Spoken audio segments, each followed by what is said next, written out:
we've been working for a while now on problems that have to do with linear relationships. Relationships where there's some constant rate of change between two variables, between two things. And today we're going to look at one case in particular, which is called direct variation. By the end, not so much of this video, but tomorrow's work in class, what I expect everyone to be able to do is to write, solve, and graph direct variation equations of this type that we'll learn about. In order to get started, you're going to have to take just a few notes, jot down a few definitions. You should have your note sheet with you from this. There's places to fill in the blanks.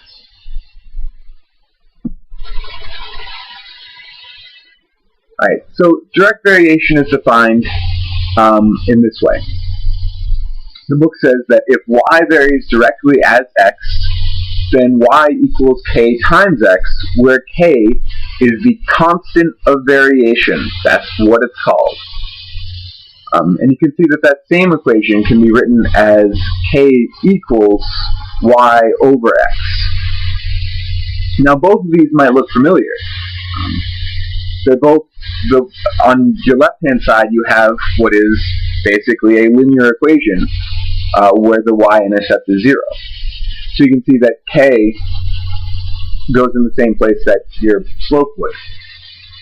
And you know that when slope is defined as the change in y over the change in x, and we define it as m there, we generally call slope m, it looks very similar to the equation on your right, where k, this constant of variation, is solved for as y over x. And these are both equations that you'll want to know and be familiar with, because both of them, in both forms, will be useful to solve different problems. Where these really come in handy is where you have some relationship, a proportional relationship, where one thing changes constantly along with another thing. One variable changes along with another. And their relationship is constantly in the same ratio. You can see that these direct variation equations can be graphed, as you might expect, having seen the form of the equation. And the graph of these equations is just a straight line. The special case here is that these equations always pass through the origin, right here. They always go through point 0, 0. And that's what makes it so relatively easy to write the equations. You don't have to find a y-intercept. And you don't need even 2 points to find that slope, to find that constant of variation, because it's passing through the origin. It starts there at 0, 0. And here, when you found that constant of variation, that is the slope of the line. So for this one right here, it goes up 1 over 1. So you know the constant of variation would just be 1. This would be y equals x, or y equals 1 times x. So this line here is an example of a linear relationship, a linear equation graph, but not actually a direct variation, because it doesn't go through the origin. So again, this graph right here goes through the origin, doesn't have a y-intercept other than 0, is direct variation. This is a linear equation, but not direct variation. We're going to work through one example problem, and then I have a couple for everyone to try.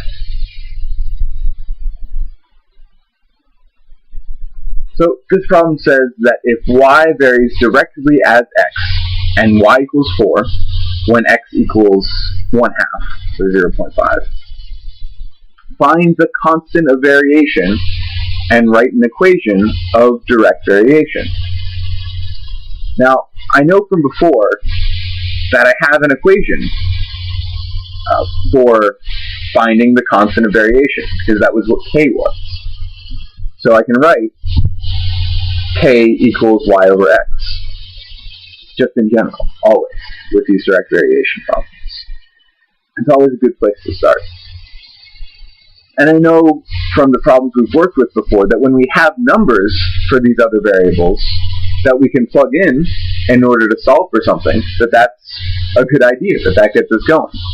So we have a number here for y, right here. And we have a number for x, right over here. So we should be able to put the number in for y here, and the number in for x here, and use those numbers to solve for k. So k equals 4 over 25. And that's just a division problem. It's a fraction that can be reduced. So 4 divided by 1/2 is 8. So now that we have our constant of variation, our problem's most of the way done. We just need to write an equation of direct variation. And again, those equations, those are the ones that are of the form y equals k times x. And so we just write it with our value for k, our value for the constant of variation, right in. Y equals 8 times x. Now it's important at this step to remember you're not going back in and putting your other numbers, your number for y and x here. Because we're now to the step where we have an equation that would work for any y and any x. So we want it there to be able to plug in and solve. We're going to see a problem later where we get our constant of variation from our two values, our value for y and our value for x. And then we have a value for x, and we're trying a different value for x, and we're trying to find a different value of y from it. So that's why we want an equation like this in this form right here.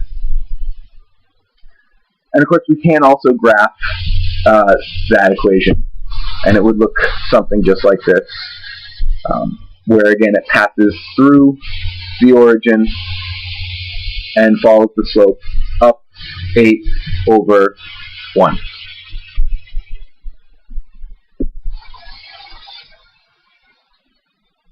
Alright, so with the rest of this time, there's 2 practice problems that are also on that note and practice sheet that you should have with you. And they look exactly like this.